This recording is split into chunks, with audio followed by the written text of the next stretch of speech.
Sir Vijay sir Vijay sir sir Vijay sir sir sir Vijay sir sir super sir. வீடியோவை பார்த்துருப்பீங்க. விஜய் அவர்கள் பிரச்சாரத்துக்கு போறதுக்காக ஏர்போர்ட்குள்ள என்ட்ரி ஆகுறாரு. அப்ப அங்க இருக்கக்கூடிய செய்தியாளர்கள் எல்லாமே விஜய் சார் அப்படின்னு கூப்பிடுறாங்க. ஒருத்தர் விஜய் அண்ணா அப்படின்னு கூப்பிடுறாரு. அதுலயும் ஒருத்தர் என்னோ இங்க பாருனோ அப்படிங்கிற மாதிரி சவுண்ட் விடுறாரு. உடனே விஜய் அவர்கள் வந்து ஜஸ்ட் ஒரு ஹாய் மாதிரி சொல்லிட்டு போறாரு. பத்திரிகையாளர்களும் செய்தியாளர்களும் அதுக்கு ரொம்ப தேங்க்ஸ் சார் அப்படிங்கிற மாதிரி சொல்றாங்க. எனக்கு ஒன்று மட்டும் புரியவே இல்லை.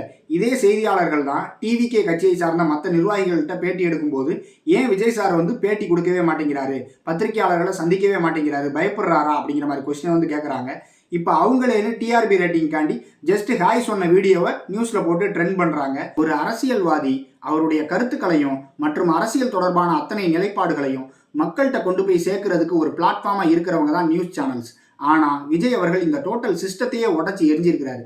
ஏன்னா அவர் பிரஸ் மீட் கொடுத்தாலும் சரி கொடுக்கலனாலும் சரி இங்க இருக்கக்கூடிய மீடியாக்கள் டிஆர்பி ரேட்டுக்காண்டி அவருடைய அரசியல் நிலைப்பாடுகள் அத்தனையும் மக்கள்கிட்ட கொண்டு போய் சேர்த்துடுறாங்க. அப்படி இல்லைனாலும் அவரே ஒரு ஓன் மீடியா பிளாட்ஃபார்மை இங்க கிரியேட் பண்ணி வச்சிருக்கிறாரு. இங்க இருக்கக்கூடிய ஒட்டுமொத்த மீடியாக்களுக்கும் தான் டிஆர்பி ரேட் காண்டி விஜய் அவர்கள் தேவையே தவிர விஜய் அவர்களுக்கு இங்க இருக்கக்கூடிய எந்த ஒரு மீடியாக்களும் தேவையே இல்லை.